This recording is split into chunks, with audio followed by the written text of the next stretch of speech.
हरे कृष्णा। आज हम श्रीमद् भागवतम प्रथम स्कंद की भूमिका का तीसरा भाग पढ़ेंगे। शंकर संप्रदाय के अनुयायियों को सामान्य रूप से वेदांती कहा जाता है, लेकिन इसका अर्थ यह नहीं है कि वेदांत अध्ययन पर शंकर संप्रदाय का एक अधिकार है। वेदांत का अध्ययन सभी प्रामाणिक संप्रदायों द्वारा किया जाता है, किंतु उनकी अपनी अपनी व्याख्याएं हैं। लेकिन शंकर संप्रदाय वाले सामान्यतया वेदांती वैष्णवों के ज्ञान के बारे में अनभिज्ञ रहते हैं। इसलिए सर्वप्रथम लेखक को वैष्णवों ने भक्ति वेदांत उपाधि से विभूषित किया। महाप्रभु ने श्रीला भट्टाचार्य से वेदांत पर शिक्षा ग्रहण करनी स्वीकार कर ली और वे दोनों भगवान जगन्नाथ के मंदिर में साथ साथ बैठे। भट्टाचार्य 7 दिनों तक निरंतर बोलते रहे और महाप्रभु पूरे ध्यान से उन्हें सुनते रहे और बीच में कोई व्यवधान नहीं डाला। महाप्रभु की चुप्पी ने भट्टाचार्य के मन में कुछ संदेह उत्पन्न कर दिया। अतएव उन्होंने पूछा कि महाप्रभु ने उनकी वेदांत व्याख्या के विषय में कोई प्रश्न क्यों नहीं किया या कोई टिप्पणी क्यों नहीं की। महाप्रभु श्रीला भट्टाचार्य के समक्ष अपने को अल्पज्ञानी विद्यार्थी बनाए रहे और ऐसा स्वांग किया कि वे उनसे वेदांत इसलिए सुन रहे हैं क्योंकि श्रीला भट्टाचार्य का मानना था कि यह सन्यासी का धर्म है। लेकिन महाप्रभु उनके भाषणों से सहमत नहीं थे। इससे श्री भगवान ने इंगित किया कि कोई चाहे शंकर संप्रदाय के तथाकथित वेदांती हों या किसी अन्य संप्रदाय के जो श्रीला व्यासदेव के आदेशों का पालन नहीं करते, वे वेदांत के यंत्रवत विद्यार्थी हैं। वे इस महान ज्ञान से पूर्ण रूप से अवगत नहीं होते। वेदांत सूत्र की व्याख्या श्रीला व्यासदेव ने स्वयं श्रीमद् भागवतम के मूल पाठ में दे दी है। जिसे श्रीमद् भागवतम का ज्ञान नहीं है, वह कठिनाई से ही समझ पाएगा कि वेदांत का मर्म क्या है। श्रीला भट्टाचार्य जी बहुश्रुत विद्वान होने के कारण लोकप्रिय वेदांतियों पर महाप्रभु के व्यंग्यात्मक आक्षेप को समझ गए। अतएव उन्होंने पूछा कि यदि कोई बात समझ में नहीं आती तो पूछते क्यों नहीं। श्रीला भट्टाचार्य जी उनके इतने दिन तक मौन रहने का प्रयोजन समझ गए। इससे स्पष्ट हो गया कि महाप्रभु के मन में कुछ और था। अतएव श्रीला भट्टाचार्य जी ने उनसे प्रार्थना की कि वे अपने मन की बात प्रकट कर दें। इस पर महाप्रभु इस प्रकार बोले, हे महाशय, मैं वेदांत सूत्र के जन्माद्यस्य यतः शास्त्र योनित्वात् तथा अथातो ब्रह्म जिज्ञासा जैसे सूत्रों के अर्थों को तो समझता हूँ, लेकिन जब आप इनकी व्याख्या अपने स्वयं के ढंग से करते हैं तो उन्हें समझ पाना मेरे लिए कठिन हो जाता है। सूत्रों का प्रयोजन पूर्व से उन्हीं में वर्णित है, लेकिन आपकी व्याख्याएं उन्हें किसी और बात से प्रच्छन्न कर देती हैं। आप जानबूझकर सूत्रों का सीधा अर्थ ग्रहण ना करके अप्रत्यक्ष रूप से अपनी व्याख्याएं देते हैं। इस प्रकार महाप्रभु ने उन सभी वेदांतियों पर आक्रमण किया जो अपने निजी स्वार्थ की पूर्ति के उद्देश्य से सीमित चिंतन शक्ति के अनुसार वेदांत सूत्रों को अपनी स्वयं की व्याख्या कलात्मक रूप में करते हैं। यहाँ पर वेदांत सूत्र जैसे प्रामाणिक साहित्य की ऐसी अप्रत्यक्ष व्याख्याओं की महाप्रभु द्वारा भर्त्सना की गई है। महाप्रभु ने आगे कहा, श्रीला व्यासदेव ने वेदांत सूत्र में उपनिषदों के मंत्रों के प्रत्यक्ष अर्थों का सारांश दे दिया है। दुर्भाग्यवश आप उनके प्रत्यक्ष अर्थों को ग्रहण नहीं कर रहे हैं। आप अप्रत्यक्ष रूप से उनका अर्थ भिन्न प्रकार से कर रहे हैं।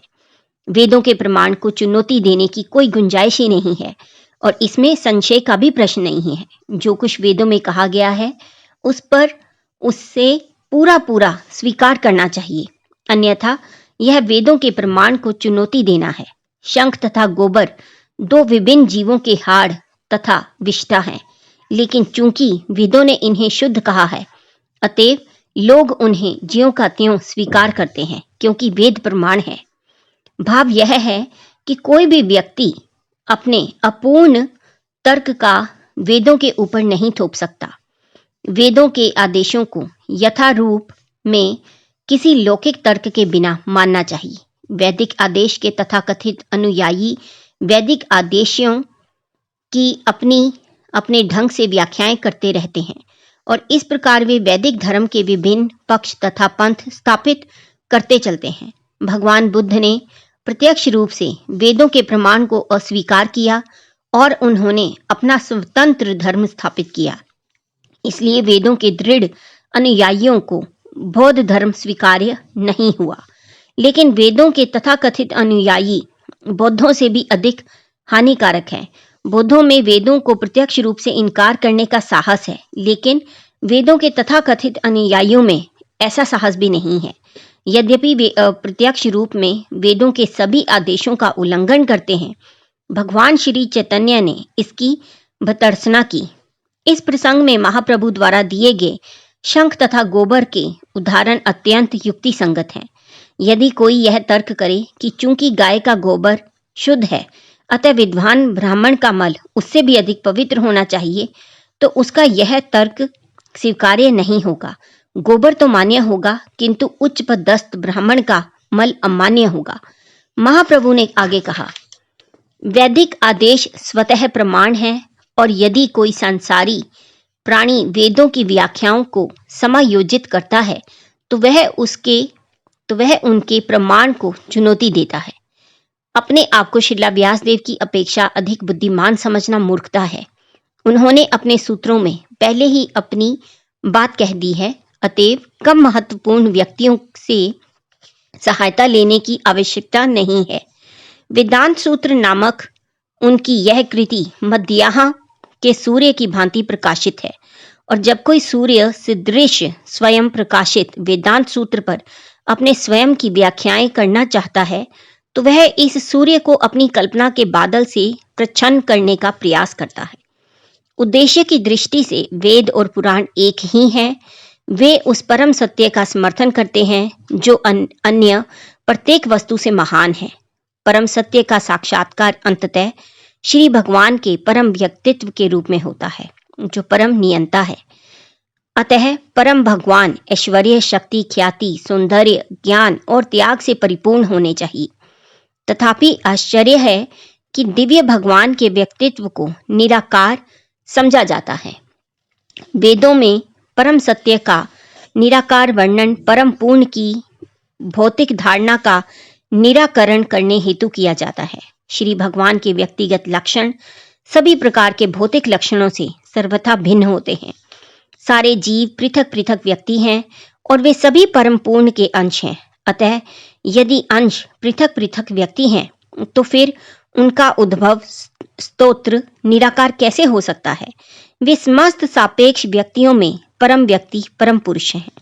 वेद हमें बताते हैं कि प्रत्येक वस्तु उनसे ब्रह्मा से उत्पन्न होती है और उन्हीं पर आश्रित रहती है। संहार के पश्चात प्रत्येक वस्तु उन्हीं में लीन हो जाती है। अतएव वे सभी कारणों के उपादान कारण, कर्ता कारण तथा निमित्त कारण रूप हैं। ये सभी कारण किसी निराकार वस्तु के लक्षण नहीं बन सकते। वेद हमें बताते हैं कि वे ही एक से अनेक हुए और जब वे ऐसी इच्छा करते हैं तब वे भौतिक प्रकृति पर दृष्टिपात करते हैं। उन्होंने जब भौतिक प्रकृति पर दृष्टिपात किया, इसके पूर्व यह भौतिक विराट जगत नहीं था, अतएव उनका दृष्टिपात भौतिक नहीं है। जब श्री भगवान ने भौतिक प्रकृति पर दृष्टिपात किया, तब भौतिक मन या इंद्रियों का जन्म नहीं हुआ था। इस प्रकार वेद का साक्ष्य सिद्ध करता है कि निश्चित रूप से भगवान के दिव्य नेत्र तथा दिव्य मन होते हैं, वे भौतिक नहीं होते। अतएव उनका निराकार पक्ष उनकी भौतिकता का निषेध है, लेकिन यह उनके दिव्य व्यक्तित्व से इनकार नहीं करता। ब्रह्मा अंततः श्री भगवान के व्यक्तित्व का सूचक है। निराकार ब्रह्म की अनुभूति लौकिक सृष्टि की निषेधात्मक धारणा है। सभी प्रकार के भौतिक शरीरों में स्थित ब्रह्मा का स्थानीय पक्ष परमात्मा है। अंततः परम ब्रह्मा की अनुभूति प्रमाणिक शास्त्रों के समस्त साक्ष्य के अनुसार श्री भगवान के व्यक्तित्व की ही अनुभूति है। वे विष्णु तत्वों के परम स्तोत्र हैं। पुराण भी वेदों के पूरक हैं। सामान्य व्यक्ति के लिए वैदिक मंत्रों को समझ पाना अत्यंत मुश्किल है। स्त्रियां, शूद्र और तथाकथित उच्च जाति के द्विजबंधु वेदों के अभिप्राय को समझ पाने में असमर्थ होते हैं। इस प्रकार वेदों के सत्य की व्याख्या करने हेतु महाभारत तथा पुराणों को सरल बनाया गया। ब्रह्मा ने बाल रूप भगवान श्री कृष्ण की स्तुति करते हुए कहा कि श्री नंद महाराज तथा यशोदा माता इत्यादि ब्रजभूमि के निवासियों का यह असीम सौभाग्य है कि सनातन परम सत्य उनके घनिष्ठ संबंधी बने। वैदिक मंत्र कहते हैं कि परम सत्य के हाथ और पैर नहीं होते, तब भी वे सबसे तेज चलते हैं और भक्ति भाव में उन्हें जो भी अर्पित किया जाता है उसे वे ग्रहण करते हैं। ये उत्तरार्ध कथन निश्चित रूप से श्री भगवान के साकार स्वरूप को बताने वाले हैं, यद्यपि उनके हाथ पांव भौतिक हाथ पांव या अन्य इंद्रियों से भिन्न होते हैं। अतः ब्रह्मा कभी भी निराकार नहीं है, किंतु जब ऐसे मंत्रों की व्याख्या अप्रत्यक्ष रूप से की जाती है तो गलती से परम सत्य को निराकार मान लिया जाता है। परम सत्य अर्थात श्री भगवान का व्यक्तित्व समस्त ऐश्वर्यों से युक्त है, अतएव उनका रूप दिव्य है जो सनातन अस्तित्व ज्ञान तथा आनंद से युक्त है। तो फिर कोई यह कैसे स्थापित कर सकता है कि परम सत्य निराकार है? ऐश्वर्यों से पूर्ण होने के कारण ब्रह्मा को अनेक शक्तियों वाला माना जाता है और विष्णु पुराण के प्रमाण के अनुसार ये शक्तियां 3 प्रकार की हैं, क्योंकि उसमें उल्लेख है कि भगवान श्री विष्णु की दिव्य शक्तियां मूल रूप से 3 हैं। उनकी आध्यात्मिक शक्ति तथा जीवों की शक्ति को उच्चतर पराशक्ति कहा जाता है, जबकि भौतिक शक्ति निकृष्ट अपरा शक्ति है जो अज्ञान से अंकुरित होती है। जीवों की शक्ति को क्षेत्रज्ञ शक्ति कहते हैं। यद्यपि यह क्षेत्रज्ञ शक्ति गुण में श्री भगवान के तुल्य है, लेकिन अज्ञान के कारण भौतिक शक्ति से परास्त हो जाती है और इस प्रकार समस्त प्रकार के भौतिक कष्टों से ग्रस्त रहती है। दूसरे शब्दों में सभी जीव उच्चतर आध्यात्मिक तथा निकृष्ट भौतिक शक्तियों के मध्य तटस्थता शक्ति के रूप में स्थित रहते हैं और जीव जिस अनुपात में भौतिक या आध्यात्मिक इन दोनों शक्तियों के संपर्क में आता है उसी के अनुसार वह उच्चतर तथा निरंतर निम्नतर स्तरों पर अवस्थित होता है। जैसा कि ऊपर बताया गया है, श्री भगवान अपरा तथा तटस्था शक्तियों से परे हैं और उनकी आध्यात्मिक शक्ति 3 विभिन्न चरणों में प्रकट होती है: शाश्वत अस्तित्व, शाश्वत आनंद तथा शाश्वत ज्ञान। जहाँ तक शाश्वत अस्तित्व का संबंध है वह संधिनी शक्ति द्वारा संचालित होता है। इसी प्रकार से आनंद तथा ज्ञान क्रमशः हल्दानी तथा संवित शक्तियों से संचालित होते हैं। परम शक्तिमान श्री भगवान के रूप में वे परा, तटस्थ तथा अपरा शक्तियों के परम नियंता हैं और ये विभिन्न शक्तियां शाश्वत भक्तिमय सेवा में श्री भगवान से संबंधित होती हैं। इस प्रकार पूर्ण पुरुषोत्तम भगवान अपने दिव्य शाश्वत रूप में आनंद भोग करते हैं। तो क्या यह आश्चर्य की बात नहीं है कि कोई परमेश्वर को निशक्तिमान कहने का साहस करता है? श्री भगवान समस्त शक्तियों के नियंता हैं और सभी जीव इनमें से एक शक्ति के अंश हैं। अतएव श्री भगवान तथा जीव में जमीन आसमान का अंतर है। कोई यह कैसे कह सकता है कि श्री भगवान तथा जीव एक ही हैं? श्रीमद् भगवद गीता में भी जीवों को श्री भगवान के उच्चतर शक्ति से संबंधित बताया गया है। शक्ति तथा शक्तिमान के मध्य घनिष्ठ सहज संबंध के अनुसार भी वे दोनों अभिन्न हैं। अतएव श्री भगवान तथा जीव शक्ति तथा शक्तिमान के रूप में अभिन्न है। पृथ्वी, जल, अग्नि, वायु, आकाश, मन, बुद्धि तथा अहंकार, ये सभी श्री भगवान की निकृष्ट अपरा शक्तियां हैं, लेकिन जीव उच्चतर होने के कारण इन सबसे भिन्न है। यह श्रीमद् भगवद गीता 7.4 का कथन है। श्री भगवान के दिव्य रूप का शाश्वत अस्तित्व होता है तथा वह दिव्य आनंद से परिपूर्ण है। तो फिर ऐसा रूप भौतिक सत्व गुण से किस प्रकार उत्पन्न हो सकता है? अतएव जो भी श्री भगवान के स्वरूप पर विश्वास नहीं करता वह निश्चय ही श्रद्धा विहीन असुर है, अस्पृश्य है, मनहूस है तथा यमराज द्वारा दंडित होने योग्य है। बुद्धों को नास्तिक कहा जाता है क्योंकि वे वेदों का आदर नहीं करते, लेकिन जैसा कि ऊपर कहा जा चुका है, जो मनुष्य वेदों के अनुयायी होने की आड़ में वैदिक निर्णयों की अवहेलना करते हैं वे निश्चित रूप से बुद्धों से भी अधिक खतरनाक हैं। शिला व्यासदेव ने कृपा पूर्वक अपने वेदांत सूत्र में वैदिक ज्ञान संकलित किया, लेकिन यदि कोई मायावादी संप्रदाय जैसे कि शंकर संप्रदाय द्वारा निरूपित की व्याख्या सुने तो निश्चित रूप से वह आत्म साक्षात्कार के पथ से भटक जाएगा। सृष्टि उत्पत्ति का सिद्धांत वेदांत सूत्र का प्रारंभिक विषय है। समस्त विराट जगत परमेश्वर से उनकी विभिन्न अचिंत्य शक्तियों के द्वारा उद्भूत है। पारस के पत्थर का उदाहरण सृष्टि की उत्पत्ति के सिद्धांत पर लागू होता है। पारस पत्थर लोहे की कितनी भी मात्रा को सोने में बदल सकता है, लेकिन फिर भी वह पारस पत्थर वैसा ही बना रहता है। इसी प्रकार परमेश्वर अपनी अचिंत्य शक्तियों के द्वारा सभी दृश्य जगतों को उत्पन्न कर सकते हैं, तो भी वे पूर्ण तथा अपरिवर्तित बने रहते हैं। श्री भगवान पूर्ण हैं और यद्यपि उनसे अनेक पूर्ण उद्भूत होते हैं, फिर भी वे पूर्ण बने रहते हैं। मायावादी संप्रदाय में माया के सिद्धांत की वकालत इस आधार पर की जाती है कि सृष्टि उत्पत्ति का सिद्धांत परम सत्य में विकार का कारण बनेगा। यदि ऐसा है तो श्रीला व्यासदेव झूठे हैं। इससे बचने हेतु उन्होंने बड़ी ही कुशलतापूर्वक मिथ्या यानी कि माया का सिद्धांत ढूंढ लिया। लेकिन यह जगत या विराट सृष्टि मिथ्या नहीं है जैसा कि मायावादी मानते हैं। केवल इसका स्थायी अस्तित्व नहीं होता। कोई अस्थायी वस्तु निरी मिथ्या नहीं कहला सकती, लेकिन यह धारणा कि भौतिक शरीर आत्मा है निश्चित ही असत्य है। वेदों में प्रणव अथवा ओंकार मूल मंत्र हैं। यह दिव्य ध्वनि श्री भगवान के स्वरूप के समान ही है। वेद के सारे मंत्र इसी ओंकार पर आधारित हैं। तत्वमसि तो वैदिक साहित्य में एक गौण शब्द है, अतः यह वेदों का मूल मंत्र नहीं हो सकता। श्रीपाद शंकराचार्य ने मूल शब्द ओंकार के बजाय गौण शब्द तत्वमसि पर अधिक बल दिया है। इस प्रकार महाप्रभु ने वेदांत सूत्र पर अपना प्रवचन किया और मायावादी विचारधारा के सभी प्रचारों का खंडन किया।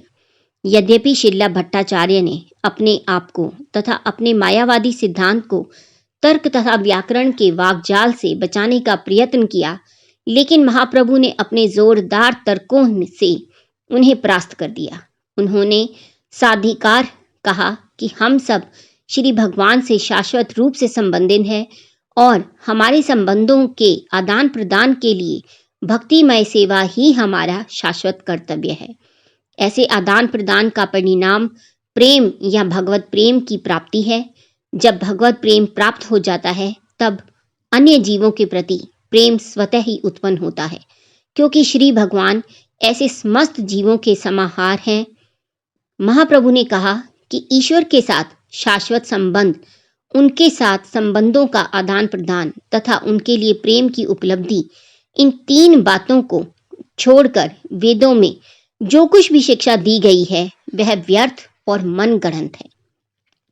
भगवान ने आगे भी कहा कि श्रीपाद शंकराचार्य द्वारा पढ़ाया गया मायावादी दर्शन वेदों की काल्पनिक व्याख्या है, लेकिन उन्हें शंकराचार्य को इसकी शिक्षा देनी ही थी, क्योंकि उन्हें ऐसा करने का श्री भगवान का आदेश था।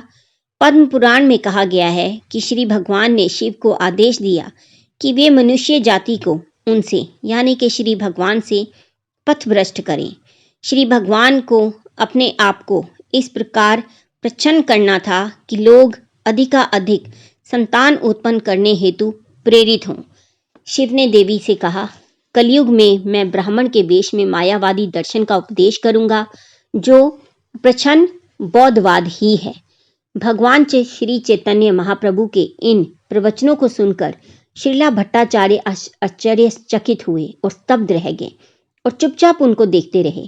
तब महाप्रभु ने उन्हें आश्वासन दिया कि इसमें आश्चर्य करने की कोई बात नहीं है। मैं कहता हूँ कि श्री भगवान की भक्तिमय सेवा करना ही मानव जीवन का सर्वोच्च ध्येय है। तब उन्होंने श्रीमद् भागवतम का एक श्लोक उद्धृत किया और उन्हें आश्वस्त किया कि आत्मा तथा आत्म साक्षात्कार में लीन रहने वाले मुक्त आत्मा भी भगवान श्री हरि की भक्ति करते हैं, क्योंकि श्री भगवान में इतने दिव्य गुण हैं कि वे मुक्तात्मा का भी हृदय आकृष्ट करने वाले हैं। तब श्रीला भट्टाचार्य ने श्रीमद् भागवतम के आत्मा राम श्लोक 1.7.10 की व्याख्या सुननी चाहिए। महाप्रभु ने शिला भट्टाचार्य से कहा कि पहले वे इसकी व्याख्या करें, बाद में वे उसकी व्याख्या करेंगे। तब शिला भट्टाचार्य जी ने पांडित्यपूर्ण ढंग से, विशेष रूप से तर्कशास्त्र के संदर्भ में इस श्लोक की व्याख्या की। उन्होंने मुख्यतया तर्क के आधार पर इस श्लोक की 9 प्रकार से व्याख्या की, क्योंकि वे उस समय के तर्कशास्त्र के सर्वाधिक प्रखर विद्वान थे। शिला भट्टाचार्य जी को सुनने के बाद महाप्रभु ने श्लोक की पांडित्यपूर्ण व्याख्या की। व्याख्या के लिए उन्हें धन्यवाद दिया और तब शिला भट्टाचार्य जी के अनुरोध पर उन्होंने इस श्लोक की 64 विभिन्न प्रकार से व्याख्याएं की और इनमें उन्होंने भट्टाचार्य की 9 व्याख्याओं को छुआ तक नहीं। इस प्रकार महाप्रभु से आत्मा राम श्लोक की व्याख्या सुनने के बाद शिला भट्टाचार्य जी को विश्वास हो गया कि किसी मतर्य प्राणी के लिए ऐसी विद्वतापूर्ण व्याख्या कर पाना संभव नहीं है। श्री चैतन्य महाप्रभु द्वारा की गई इस श्लोक की व्याख्या इतनी बड़ी है कि इससे एक छोटी पुस्तिका बन सकती है। अतः हमने भगवान श्री चैतन्य महाप्रभु का शिक्षा अमृत के एक अध्याय में इसकी पूरी व्याख्या प्रस्तुत की है। इसके पूर्व शिला गोपीनाथ आचार्य ने उन्हें महाप्रभु की दिव्यता के संबंध में विश्वास दिलाने का प्रयत्न किया था, लेकिन तब उन्होंने यह स्वीकार नहीं किया था। परंतु महाप्रभु द्वारा वेदांत सूत्र के प्रतिपादन तथा आत्मराम श्लोक की व्याख्याओं से शिला भट्टाचार्य दंग थे। अतः वे सोचने लगे कि उन्होंने महाप्रभु को साक्षात भगवान श्री कृष्ण के रूप में ना पहचान कर उनके चरण कमलों के प्रति भयंकर अपराध किया है। तब उन्होंने अपने पूर्वकृत व्यवहारों के लिए पश्चाताप करते हुए उनके समक्ष आत्मसमर्पण कर दिया और महाप्रभु ने दया करके शिला भट्टाचार्य को स्वीकार कर लिया। अपनी अहेतुकी कृपा से महाप्रभु सर्वप्रथम अपने चतुर्भुज नारायण रूप में, फिर हाथ में वंशी लिए द्विभुजी भगवान श्री कृष्ण रूप में प्रकट हुए। शिला भट्टाचार्य तुरंत ही श्री भगवान के चरण कमलों पर गिर पड़े और उन्हीं की कृपा से उनकी प्रशंसा में कई उपयुक्त श्लोकों की रचना की। उन्होंने श्री भगवान की प्रशंसा में लगभग 100 श्लोकों की रचना की। तब श्री भगवान ने उन्हें हृदय से लगाया और दिव्य आनंद के कारण शिला भट्टाचार्य अपने भौतिक जीवन की सुध-बुध खो बैठे। अश्रु, कंप, हृदय कंपन, स्वेद, रोमांच, नृत्य, गायन, क्रदन तथा समाधि के ये 8 लक्षण शिला भट्टाचार्य जी के शरीर में प्रकट हो आए। शिला गोपीनाथ आचार्य अत्यंत प्रसन्न हुए और भगवत कृपा से अपने साले को इस प्रकार अद्भुत ढंग से परिवर्तित होते हुए देखकर विस्मित हो गए।